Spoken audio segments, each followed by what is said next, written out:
Hi friends, இன்றைக்கி carrot beans பொரியல் தான் பார்க்க போகிறோம். இதெல்லாம் யாருக்கு தெரியாது அப்படின்னு நினைக்கலாம். பட் இந்த ஸ்டைலில் செஞ்சு பாருங்கள், நல்லாயிருக்கும்.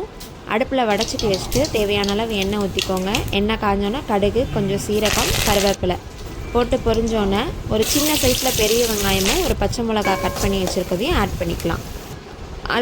சின்ன சின்னதாக கட் பண்ணி வச்சுருக்க கேரட் பீன்ஸ்லையும் இதில் போட்டு நல்லா கிண்டி விட்டுக்கலாம். இதுக்கு தேவையான அளவு உப்பு போட்டுக்கலாம்.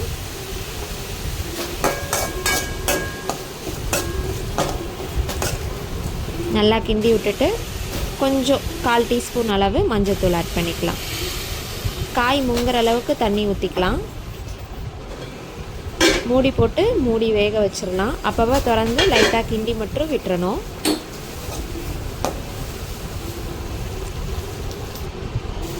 இந்த மாதிரி காய் நல்லா வெந்து வந்தோடனே ஒரு கைப்பிடி அளவு தேங்காய் துருவி வச்சுக்கோங்க. அதை இதில் ஆட் பண்ணி நல்லா கிண்டி விட்டுக்கலாம்.